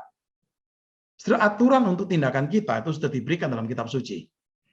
Allah sudah menyampaikan dalam firman-Nya dalam kitab suci. Ini aturan bagi kehidupan kita. Kita melakukan berdasarkan apa yang memang Allah sudah berikan di dalam firman-Nya. Bukan karena kita sudah tahu ketetapan Allah. Itu yang harus kita sadari. Saudara, ketetapan Allah, tadi saya katakan di bagian pertama itu, mencakup everything. Berarti juga mencakup free human choices. Mencakup pilihan dari manusia, mencakup juga tindakan manusia dalam kebebasannya. Artinya Allah itu bukan hanya dalam ketetapannya menetapkan tujuan akhir, ends-nya, tetapi Allah juga menetapkan sarananya untuk mencapai tujuan itu. Jadi kalau kita melihat kepada contoh mengenai penginjilan ini, kan muncul pertanyaan tadi itu. Kalau Allah udah pasti akan menyelamatkan seseorang karena dia memilih orang itu, ngapain saya menginjili? Nah, saudara, kita harus jawab begini. Allah memang menetapkan hasil akhirnya, orang itu diselamatkan. Tetapi Allah juga menetapkan sarana bagaimana untuk mencapai hasil akhir itu. Dan sarana di dalamnya termasuk apa? Kesaksian kita, atau khotbah kita mungkin. Yang mana melalui itu orang yang terpilih itu menjadi percaya. Setelah mendengar kesaksian atau penginjilan kita atau khotbah kita. Jadi Allah bukan hanya menetapkan tujuan akhir, tetapi Allah itu juga menetapkan sarananya. Saudara, kita tadi saya katakan nggak tahu secara mendetail ketetapan rencana Allah. Kita nggak tahu isinya apa. Kita nggak tahu siapa yang akan diselamatkan. Kita nggak tahu siapa orang pilihan. Maka kita bertindak berdasarkan apa yang memang Allah kehendaki. Allah kehendaki kita untuk bersaksi. Allah kehendaki kita untuk menginjili. Menjadi saksi. Itu yang kita lakukan. Di Kisah Rasul pasal 18 itu Paulus diminta untuk tetap tinggal di Korintus. Tetap menginjili. Ya, bukan pasif, bukan diem. Karena Allah berkata apa? Umatku banyak di sini. Paulus tahu nggak siapa yang umat Allah di Korintus? Nggak tahu. Berapa banyak umat Allah di Korintus? Nggak tahu. Tapi Allah beri perintah pada dia untuk apa? Beritakan Injil. Maka dia tetap tinggal di Korintus dan dia memberitakan Injil. Setelah begitu juga dengan berdoa. Setelah ada orang percaya kebenaran God's decree tetapi nggak berdoa. Itu tidak menjadikan teologi yang ia pegang itu salah. Ya, jadi saudara jangan campur adukkan seolah-olah kalau ada orang percaya God's decree ini tapi hidupnya nggak penuh dengan doa, berarti teologi yang dipegang salah. Tidak. Yang salah dianya, bukan teologinya. Jadi kebenaran tentang God's decree itu tidak menjadikan seseorang tidak berdoa. Jangan lupa tadi yang saya katakan, Allah itu memakai sarana means untuk mencapai tujuan akhirnya. Dan salah satu dari sarana adalah doa. Jadi Allah memakai doa untuk menggenapkan tujuannya bagi dunia. Tujuannya juga bagi diri kita. Maka kita dipanggil untuk tetap berdoa. Sekali lagi kita nggak tahu apa isi ketetapan Allah itu. Kita tidak tahu hasil akhir dari ketetapan Allah itu apa, kita nggak tahu. Kita dipanggil untuk menjalankan sesuai dengan apa yang diperintahkan Allah dalam kitab suci untuk kita lakukan. Dan tidak menutup kemungkinan itulah sarana yang Tuhan pakai untuk mencapai tujuan akhir dari apa yang sudah Dia tetapkan. Yang terakhir, saudara. Permasalahan terakhir yang perlu untuk kita pikirkan begini. God's decree itu menjadikan Allah bertanggung jawab sebagai penyebab dosa. Ya kan tadi kalau cakupannya itu mencakup segala sesuatu termasuk tindakan jahat. Jikalau ya, berarti Allah bertanggung jawab untuk dosa. Berarti Allah bisa dipersalahkan untuk dosa. Saudara, tidak ada satu hal pun yang terjadi di dunia yang berada di luar kontrol Allah. Allah Maha Kuasa, Allah Maha Tahu, Allah Maha Berdaulat. Tidak ada sesuatu yang terjadi di luar kontrol Dia. Berarti juga tidak ada satu dosa atau kejahatan terjadi di luar kontrol Allah yang berdaulat. Maka harus diakui, sekalipun ini misteri. Dosa kejahatan itu bagian dari rencana Allah. Tetapi Allah itu mengontrol dosa dan kejahatan itu sepenuhnya. Jadi kita berhadapan dengan ayat-ayat yang memang menunjukkan bahwa kita hal yang seperti ini yang nggak mudah untuk kita pahami. Misalnya, Ulangan 32-39 berkata, lihatlah sekarang bahwa akulah Dia, tidak ada Allah kecuali aku yang mematikan dan yang menghidupkan. Aku telah meremukkan, tapi aku yang menyembuhkan. Dan seorang pun tidak ada yang dapat melepaskan dari tanganku. Saudara, tindakan Allah bisa mematikan, menghidupkan, meremukkan atau menyembuhkan. Yesaya 45 ayat 6-7. Supaya orang tahu dari terbitnya matahari sampai terbenamnya bahwa tidak ada yang lain di luar aku. Akulah Tuhan dan tidak ada yang lain. Yang menjadikan terang dan menciptakan gelap. Yang menjadikan nasib mujur dan menciptakan nasib malang. Akulah Tuhan yang membuat semuanya itu. Setelah di sini kita lihat sekali lagi kontrol kedaulatan Allah, ya, di dalam hal yang baik maupun juga hal yang tidak baik. Mazmur 105 ayat 23 dan 25 sampai 25. Demikianlah Israel datang ke Mesir dan Yakub tinggal sebagai orang asing di tanah Ham. Tuhan membuat umatnya sangat subur dan menjadikannya lebih kuat daripada lawannya. Ya, ini tindakan Tuhan. Tapi juga dikatakan begini, dibuatnya hati mereka untuk membenci umatnya. Hati siapa nih? Hati bangsa-bangsa lain. Membenci umat Israel. Bukankah ini satu tindakan negatif kan? Tetapi dikatakan dibuatnya hati mereka untuk membenci umatnya, untuk memperdayakan hamba-hambanya. Ayat-ayat yang seperti ini menggambarkan ya hal-hal yang seperti ini bagian dari rencana Allah. Dan Allah itu memakai evil ini untuk menggenapkan tujuan-tujuannya yang baik. Tadi kita udah melihat sekilas contoh Yusuf. Apa yang dilakukan itu diizinkan oleh Tuhan kan? Apa yang dilakukan oleh saudara-saudara Yusuf yang jahat itu. Tapi Tuhan merekakan untuk kebaikan. Begitu juga apa yang dilakukan oleh orang-orang yang membunuh Yesus. Tadi kita membaca kisah 2:23 dan kisah 4:27-28. Jadi kita melihat satu kenyataan seperti ini. Ya, bahwa tindakan kematian Yesus di kayu salib itu ketetapan dari Allah. Maksud dan tujuannya adalah dari Allah. Tetapi dilakukan oleh orang-orang yang jahat nih terhadap Yesus. Sekali lagi kita melihat kompatibilisme, tetapi kita melihat kontrol Allah untuk kejahatan, untuk dosa ini tetap ada, tetap terlihat. Apakah dalam hal ini Allah menjadi penyebab dosa dan harus bertanggung jawab? Tidak. Karena Allah itu suci, dosa nggak berasal dari Dia. Yang berbuat dosa adalah manusia. Dan manusia yang berdosa itulah yang bertanggung jawab. Maka di Lukas 22:22 dikatakan begini, sebab anak manusia memang akan pergi seperti yang telah ditetapkan. Tetapi celakalah orang yang olehnya ia diserahkan. Siapa yang bertanggung jawab? Bukan Allah yang menetapkan yang bertanggung jawab. Tetapi orang yang olehnya dia diserahkan, ini yang bertanggung jawab. Jadi kita harus bedakan ya. Allah mengizinkan kejahatan. Kejahatan atau dosa ada dalam bagian dari rencananya. Bukan berarti Allah yang berbuat dosa.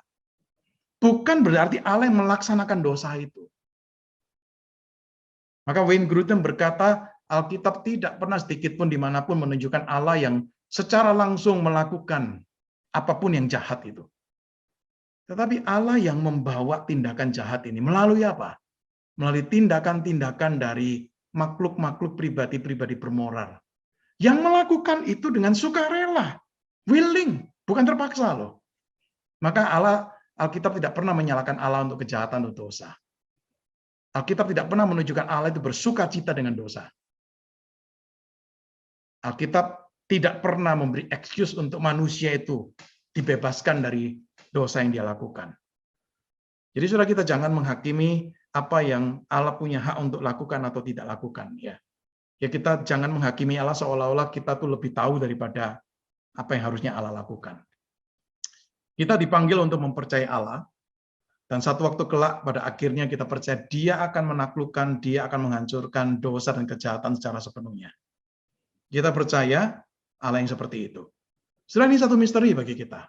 Ya, permasalahan nomor 3 ini, hubungan antara kedaulatan Allah atau decree Allah dengan dosa. Setelah itu sesuatu misteri. Seorang teolog Louis Berkhof berkata, the problem of God's relation to sin remains a mystery. Sesuatu yang di luar kemampuan kita untuk membayangkan dan sanggup untuk mengertinya. Tetapi Alkitab menunjukkan itu loh. Allah in control of everything, termasuk in control of sinful action, in control of sinful works dari manusia itu. Ya, ini hal yang ketiga yang saya ingin sampaikan dalam contoh permasalahan yang muncul dari kepercayaan pada God's decree ini. Ya, saudara, masih ada beberapa permasalahan yang lain, tapi kita berhenti sampai di sini. Ya, sebagai penutup, saya ingin mengatakan begini, saudara. Berbicara mengenai God's decree, nggak boleh sebenarnya itu berdiri sendiri. Ya, hari ini kita cuma bicara sesi ini, sebenarnya nggak boleh berdiri sendiri. Kita juga harus belajar mengenai kemahakuasaan Allah, kemahatauan Allah, kedaulatan Allah, kebijaksanaan Allah, kebaikan Allah. Itu semua harus kita pahami. Sebab kalau tidak, saudara, kita akhirnya bisa jatuh ke dalam berbagai kesalahan memahami God's decree ini. Setelah berbicara mengenai kedaulatan Allah atau God's decree ini, membawa kita untuk menyadari ada hal-hal yang memang dibukakan, dinyatakan bagi kita. Tetapi ada hal-hal yang tersembunyi, yang memang itu miliknya Tuhan. Hanya bagi Tuhan. Dan Tuhan tidak membukakan untuk kita. Ulangan 29 atau 9 menunjukkan itu kan.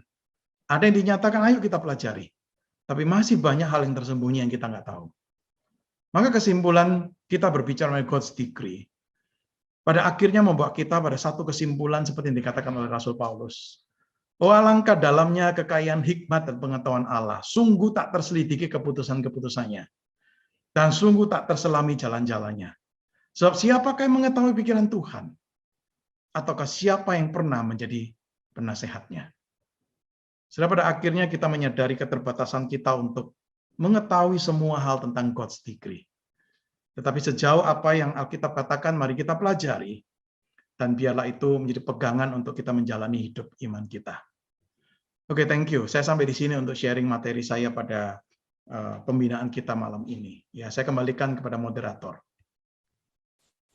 Baik, terima kasih untuk Pak Yohanes yang sudah menyampaikan materinya dengan baik sekali dan menolong kita untuk memahami apa yang menjadi topik kita pada malam hari ini. Nah, kita akan masuk di dalam sesi tanya-jawab atau diskusi bagi Bapak Ibu yang selama tadi mengikuti pemaparan dari Pak Yohanes Adri, mungkin ada 1-2 pertanyaan.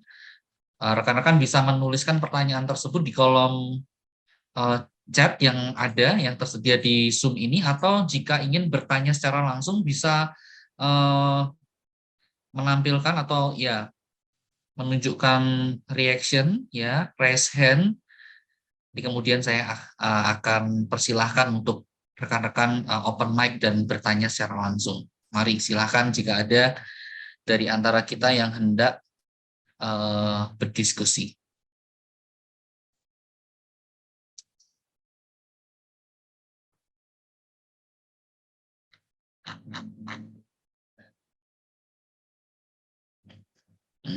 Nah, kalau belum ada, saya ada satu pertanyaan, Pak.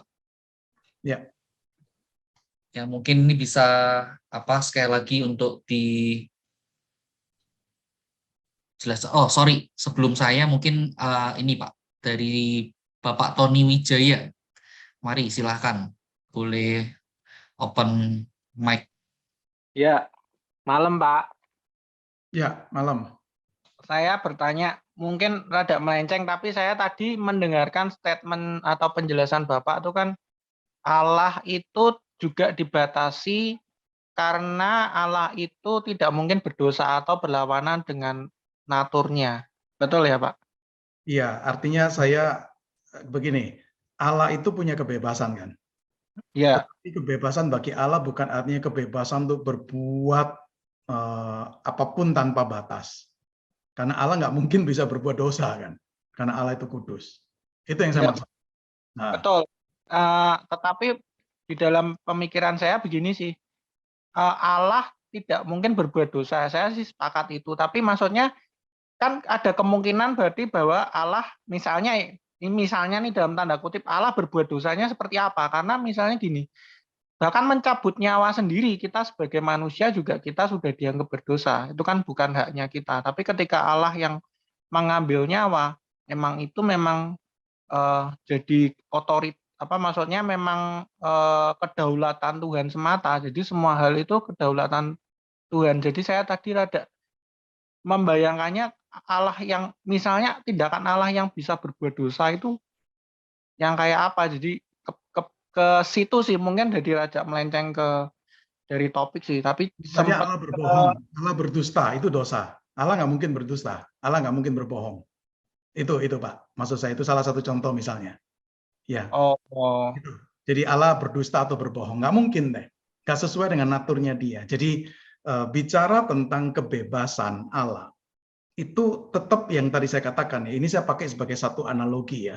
Sekalipun kita tahu ya Allah itu di luar berbeda sekali dengan diri kita, tapi saya bicara dalam kaitan dengan topik tentang kebebasan tadi, begitu loh. Ya, bahkan bagi Allah pun yang namanya kebebasan itu bukan kebebasan yang tanpa batas, dia bisa lakukan apa saja. Enggak, dia nggak bisa berbuat dosa. Jadi tetap ada batasnya, itu yang saya maksud, Pak. Jadi itu yang saya pakai untuk kemudian menunjukkan bahwa kita pun juga sadar atau tidak, kita ini menghidupi kebebasan kita di dalam keterbatasan. Begitu. Kalau sampai dikatakan bahwa kebebasan kita tuh tanpa batas, tanpa intervensi, dan kita bisa lakukan apapun, impossible deh. Nggak mungkin deh. Begitu. Itu poin saya di sana. Gitu. Jadi saya bukan ngomongin tentang Allahnya sebenarnya, tapi saya ngomongin tentang diri kita dengan memakai Allah itu sebagai satu analogi. Kalau bicara kebebasan Allah pun juga, perhatikan itu bukan kebebasan yang sepertinya tidak terkontrol tanpa batas dan semaunya. Allah tidak bisa, gitu loh. Tetap dia dibatasi juga oleh sifat-sifatnya yang lain. Itu sih. Ya, makasih Pak. Oke, baik. Ini ada pertanyaan yang sudah diketikkan di kolom chat kita, Pak. Oke. Ya, apa dampak praktis di dalam kehidupan sehari-hari mengenai topik ini ya, apabila seorang, ya ini kaitannya dengan seorang yang menganut pemahaman Arminianisme, Pak. Jadi dampak praktisnya seperti apa nih dalam kehidupan sehari-hari? Ya, saya berpikir secara simpel aja ya, dalam pengertian yang simpel begini. Kita percaya bahwa Allah itu bukan Allah yang sambil berjalannya waktu baru kemudian terpikir membuat rencana. Rencana untuk GKI Stadion atau rencana untuk Yohanes Adri. Dengan berjalannya waktu baru terpikir. Baru ingat ini, ingat itu. Tidak. Allah adalah Allah yang tahu nih dari awal sampai akhir. Setelah kebenaran ini menolong kita untuk bisa terhibur, dikuatkan karena keyakinan ini gitu. Dia tahu nih apa yang akan terjadi dengan saya. Dia tahu semuanya. Dan itu mendatangkan satu kekuatan penghiburan. Khususnya pada saat kita itu berhadapan dengan masa-masa yang sulit di dalam diri kita. Justru bagi saya kebenaran tentang God's decree, God's sovereignty, kedaulatan Allah, ketetapan Allah, rancangan Allah, itu membawa saya untuk makin memiliki trust yang lebih besar kepada Allah yang seperti itu. Begitu loh. Bahwa Allah adalah Allah yang tidak bertindak sembarangan, Allah bukan Allah yang punya rancangan yang salah, tetapi Allah adalah Allah yang tadi sekali lagi selalu kaitin dengan kebijaksanaan Allah, kebaikan Allah, kemahatauan Allah. Kita nggak boleh lepaskan itu, sebab kalau dilepaskan dari sifat-sifat Allah itu, wah ini bisa bahaya doktrin ini kalau berdiri sendiri. Jadi harus dilihat dari perspektif itulah. Maka kita bisa meyakini begitu. Begini, ini rencana dalam kedaulatan Allah karena dia memang Allah yang berdaulat. Tetapi ini adalah rencana yang bijaksana karena dia maha bijak. Dan karena dia maha bijak dan berhikmat, maka tidak mungkin salah. Nah itu membuat saya berani trust pada dia yang tidak pernah berbuat salah. Gitu. Dan dia maha baik, maha kasih. Maka tidak pernah dia lakukan dalam rencananya itu selalu dengan tujuan untuk mencelakakan kita. Tidak. Sekalipun mungkin itu sesuatu hal yang pahit, sesuatu hal yang membuat kita menderita atau membuat kita sulit, tetapi kita bisa yakin seperti Roma 8:28 itu. Dia bekerja dalam segala sesuatu untuk mendatangkan kebaikan. Kenapa? Karena dia memang Allah yang maha baik, begitu loh. Maha kasih. Nah, ini loh yang menolong kita untuk memiliki keyakinan seperti itu. Ya, kalau tadi disebutkan sedikit pandangan Arminianisme, bagi saya justru itu menimbulkan begitu banyak ketakutan dan keraguan. Kenapa? Seolah-olah Allah itu bergantung pada kita manusia nih. Baru Allah kemudian bertindak. Seolah-olah Allah itu tidak tahu apa yang akan terjadi di masa depan. Sehingga tunggu reaksi kita lebih dulu, baru kemudian Allah itu bertindak. Nah, pandangan-pandangan seperti ini bagi saya justru menimbulkan satu keraguan, ketakutan untuk mempercayai Allah yang seperti ini adalah Allah yang saya tidak bisa sandari ini dalam hidup saya. Itu. Ya, itu implikasi praktisnya. Ya, kalau berbicara mengenai hal-hal praktis yang kita dapatkan dari pemahaman mengenai God's decree ini. Oke, semoga menjawab atas pertanyaan Bapak William. Nah, kira-kira rekan-rekan yang lain apakah ada yang hendak mengajukan pertanyaan lain untuk kita bisa sama-sama pelajari juga.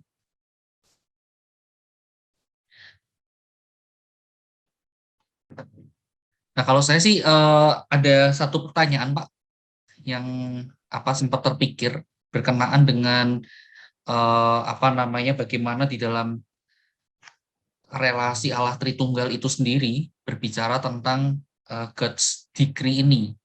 Ya, apakah misalnya ya ini tadi sempat berdiskusi juga ketika kita melihat doktrin Allah Tritunggal, Bapa, Anak, dan Roh Kudus. Meskipun memang kita percaya tidak ada semacam hierarki di dalamnya seperti itu, tetapi kalau kita melihat misalnya di dalam Injil-Injil sinoptik kan seakan-akan misalnya Bapa mengutus anak atau anak dipimpin oleh Roh Kudus dan seterusnya. Nah, ini menjelaskan ininya bagaimana, Pak, secara praktisnya untuk kita bisa memahami. Iya, saya percaya begini, kalau kita percaya Allah Tritunggal kan, kita percaya ini 3 pribadi yang berbeda, ya, tetapi satu kesatuan. Allah Bapa bukan Allah Anak bukan Allah Roh Kudus bukan Allah Bapa. Itu Allah Tritunggal, kita yakin 3 pribadi yang berbeda. Tetapi 3 pribadi yang adalah satu kesatuan dan 3 pribadi yang setara, equal. Itu keyakinan kita mengenai Allah Tritunggal itu. Maka saya percaya di dalam bagian berkaitan dengan God's decree atau God's plan, tidak menutup kemungkinan ada pembagian, kalau saya boleh pakai istilah saya, pembagian pekerjaan atau pembagian fungsi dalam kaitan misalnya dengan rencana Allah bagi manusia, misalnya rencana keselamatan. Yaitu yang diutus siapa? Pribadi kedua. Kemudian setelah pribadi yang kedua yang diutus siapa? Allah Roh Kudus, pribadi yang ketiga. Begitu loh. Jadi tetap ada kayak pembagian job begitu ya. Tetapi ini tetap saya percaya satu kesatuan. Nah, ini misteri bagi kita juga gitu loh. Ya karena ini kan kita bicara 3, tapi satu tapi 3. Begitu loh. Yang di dalamnya memang 3 pribadi yang berbeda, masing-masing pribadi yang tidak sama, tetapi satu kesatuan dan setara, ya, equal begitu loh ya. Nah ini loh, itu yang saya yakini ada di dalam Allah Tritunggal itu. Tapi bagaimana detailnya saya nggak yakin saya bisa menjelaskan, dan saya nggak yakin ada orang yang bisa menjelaskan. Yang kita tahu bahwa pembagian fungsi itu, perbedaan fungsi itu ada di dalam Allah Tritunggal ini. Khususnya dalam hal keselamatan yang paling jelas terlihat. Gitu loh. Yesus yang datang ke dunia mati, bukan Allah Roh Kudus. Allah Roh Kudus yang kemudian diutus oleh Yesus untuk yang tinggal di dalam diri umatnya atau gerejanya atau orang-orang percaya. Bukan Allah Bapa, bukan Allah Anak, begitu. Ya, jadi Pak, pegangan kita tetap di Ulangan 29 ayat 29 ya, Pak. Ya, ada hal-hal yang mungkin kita itu boleh pikirkan, tetapi hati-hati untuk tidak jatuh dalam spekulasi-spekulasi yang berbahaya akhirnya gitu loh. Ini yang saya pikir apalagi berkaitan dengan topik seperti yang kita bahas hari ini gitu. Begitu banyak misteri. Ya, kita seperti tadi salah satunya kaitan antara God's sovereignty dengan human responsibility itu satu misteri. Kaitan antara God's decree dengan sinful action of human being, ya itu juga satu misteri. Ya. Ya, oke. Nah, mungkin ada dari rekan-rekan yang hendak menanyakan langsung. Sepertinya tadi ada seorang rekan yang open mic. Silakan jika hendak bertanya.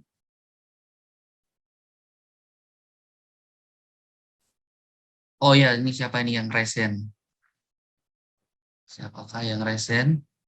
Saya Pak Oh, Pak Busono. Busono. Oke, mari silakan Pak Busono.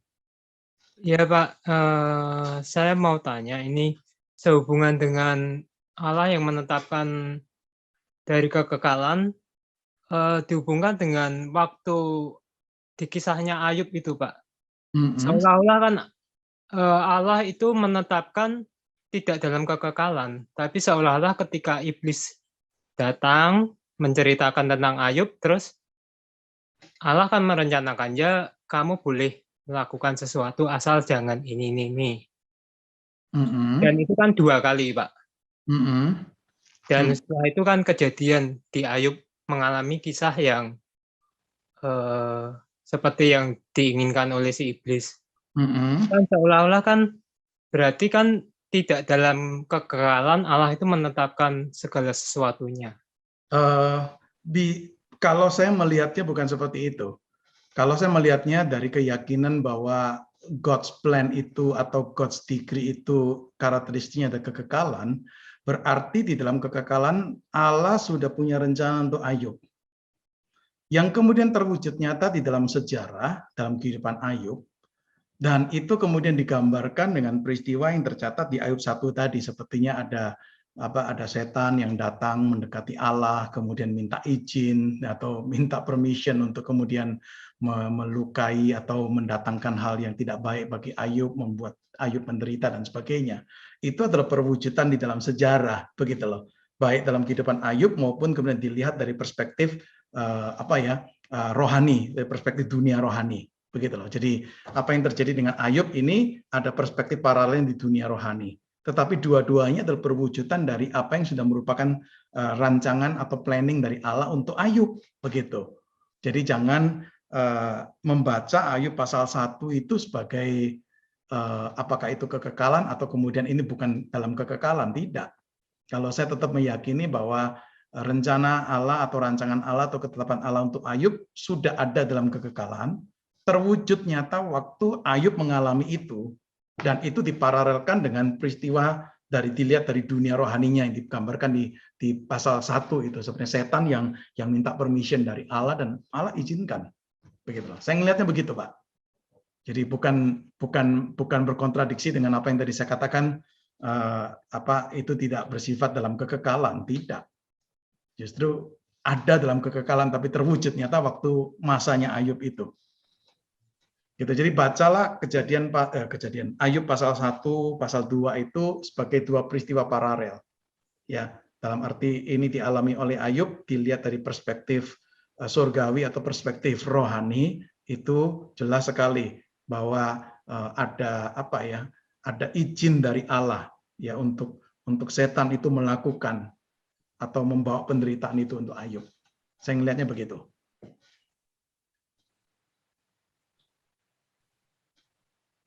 Ya, mungkin ada tanggapan dari Pak Busono? Ya, tapi itu berarti sesuatu yang tidak terlihat jelas ya Pak ya di kitabnya. Iya, kalau di kitabnya kita nggak lihat jelas, tetapi dari keyakinan tadi melihat God's decree itu sebagai sesuatu yang bersifat eternal, maka kita bisa meyakini bahwa Allah punya decree untuk Ayub. Itu jelas, ada. Tapi nggak disampaikan untuk kita di dalam kitab Ayub itu. Yang disampaikan ke kita di kitab Ayub adalah perwujudan dari decree Allah itu di dalam kehidupan Ayub yang kemudian dilihat paralelnya dari perspektif dunia rohani begitu. Sama seperti ini, saya ambil contoh ya, di kitab Wahyu, pasal 12. Itu dilihat satu penglihatan sepertinya naga besar, setan itu mengejar perempuan umat Allah itu, yang akan melahirkan seorang anak laki-laki, yang kita tahu itu adalah Yesus. Tapi setan naga besar ini berusaha untuk menghancurkan Yesus dengan berbagai hal, tetapi itu gagal. Begitu. Akhirnya Yesus kembali ke surga. Itu kira-kira di Wahyu pasal yang ke-12. Itu adalah peristiwa yang terjadi dalam sejarah, tetapi dilihat dari perspektif dunia rohani, begitu loh. Itu paralelnya. Jadi menggambarkan apa yang terjadi di dunia rohani, dikatakan sepertinya naga besar ini mengejar perempuan ini dan sebagainya, begitu loh. Nah itu yang kita bisa pakai sebagai satu perbandingan. Jadi Ayub pasal 1 itu jangan dilihat itu terjadi di dalam kekekalan. Ya, tetapi itu terjadi di dunia rohani. Kalau kita pakai istilah kita ya, dunia rohani dalam arti dunia di mana Allah itu ada dan Allah itu berkomunikasi termasuk dengan si jahat atau setan dalam hal ini di Ayub pasal 1. Tapi apa yang tercatat di Ayub pasal 1 itu bukanlah di dalam kekekalan, tetapi itu melihat perspektif apa yang terjadi di secara sejarah dari perspektif dunia rohani. Itu. Yang kedua saya mau tanya gini Pak, di teologi reform itu apakah konsep yang Bapak sampaikan itu konsep tunggal dari teologi reform atau sebetulnya di teologi reform itu ada konsep lain, Pak? Karena saya sepertinya pernah mendengar kok sepertinya ada konsep lain ya. Mungkin begini, kalau saya bisa jawab secara umum ya. Umumnya dalam teologi reform itu adalah berpegang kepada sebenarnya apa yang tadi saya uraikan, ya. Tetapi memang di dalam teologi reform atau kita mungkin lebih spesifik lagi, misalnya di kalangan orang-orang Calvinis, itu memang ada orang-orang Calvinis yang disebut yang ekstrim atau yang hiper, begitu ya. Maka ada muncul pandangan hiper Calvinism, begitu loh. Nah, orang-orang yang hiper Calvinism itu misalnya kalau bicara tentang God's decree kedaulatan itu betul-betul memberi tempat utamanya ke sana nih. Sehingga mengakibatkan yang namanya human freedom itu betul-betul sepertinya disingkirkan atau sangat diminimalkan. Itu hiper Calvinism. Karena ingin betul-betul memberi tempat untuk Allah yang berdaulat. Ya, Allah yang punya hak, Allah yang punya wewenang. Itu begitu ditekankan begitu rupa sampai sepertinya unsur kebebasan manusia itu sama sekali tidak ada atau berkurang sama sekali. Begitu loh. Nah, itu sih yang saya tahu. Tapi dalam kaitan dengan pemahaman mengenai God's decree ini, apa yang saya sampaikan itu saya percaya umumnya dipegang oleh orang-orang Calvinis atau orang-orang Reform yang bukan ekstrim, ya, bukan ekstrim. Dan tentu pastilah ada juga perbedaan-perbedaan di dalam detail-detail hal yang sangat sulit untuk kita ketahui dengan pasti. Misalnya di kalangan orang-orang Reform itu ada perbedaan mengenai urutan decree itu mana duluan, begitu ya. Apakah Allah itu pertama ciptain dunia dulu, lalu mengizinkan dosa terjadi, dan baru setelah itu Allah merancang nih pilihannya untuk orang yang diselamatkan yang mana. Urutannya seperti itu, ataukah kemudian terbalik nih? Ada yang mengatakan enggak. Urutan decree itu pertama adalah Allah melakukan pilihan dulu nih. Kemudian baru setelah itu menciptakan dunia dan mengizinkan dosa untuk masuk dalam dunia. Nah, ini urutan-urutan ini yang mungkin itu ada perbedaan di kalangan orang-orang Reform atau Calvinis berbicara mengenai urutan dalam God's decree itu bisa ada perbedaan di sana. Tapi sekali lagi kita ini bicara satu area yang dalam kekekalan kita nggak tahu nih. Dan selalu ingat ya, kita ini sulit sekali untuk kemudian mengkronologiskan Allah yang ada di dalam kekekalan. Ini keterbatasan kita untuk mengkronologiskan mana yang duluan, mana yang tidak duluan. Kita hanya bisa berpikir secara logikal. Logisnya harusnya yang mana duluan. Ya, tapi sekali lagi ada perdebatan-perdebatan itu ya di kalangan orang-orang Reform atau Calvinis mengenai the order of the decrees, begitu, urutan dari decree Allah itu yang mana duluan, yang mana yang lebih kemudian. Nah, itu ada di sana, tapi sekali lagi itu nggak mudah untuk kemudian kita itu bisa memastikan memberikan jawaban karena memang Alkitab tidak ngomong tentang itu. Ya.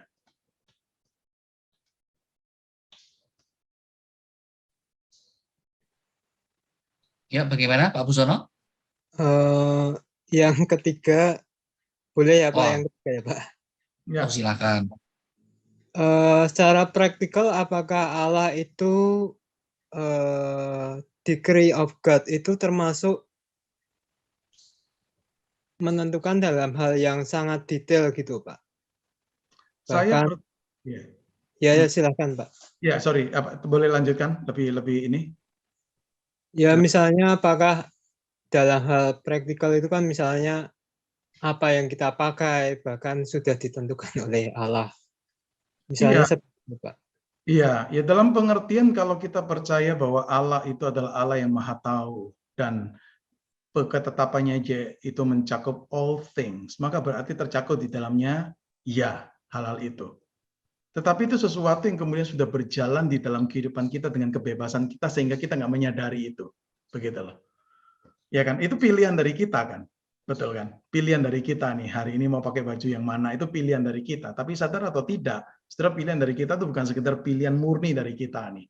Ada banyak faktor yang ikut menentukan kenapa kita melakukan pilihan seperti itu. Nah, dalam hal inilah saya tetap yakin bahwa iya, mencakup itu juga di dalamnya. Tapi itu bukan sesuatu yang kemudian kita sadari dan perlu untuk kemudian menjadi hal yang yang membuat kita itu rasa kok saya itu seperti robot. Tidak, tetap kita dalam kebebasan menjalankan itu. Pilihan kita adalah pilihan dalam kita yang kita lakukan di dalam kebebasan kita. Gitu. Sebab tadi hal yang kecil pun dikatakan burung pipit jatuh aja di luar kehendak Bapak kok, nggak mungkin. Begitu loh. Itu analogi atau metafor yang contoh yang Yesus pakai begitu loh. Itu hal yang sangat-sangat sederhana sekali. Burung yang sangat kecil dan sangat murah, jatuh pun itu dikatakan oleh Yesus tidak mungkin di luar kehendak Bapak. Itu. Maka itu sebuah small things pun termasuk di dalamnya.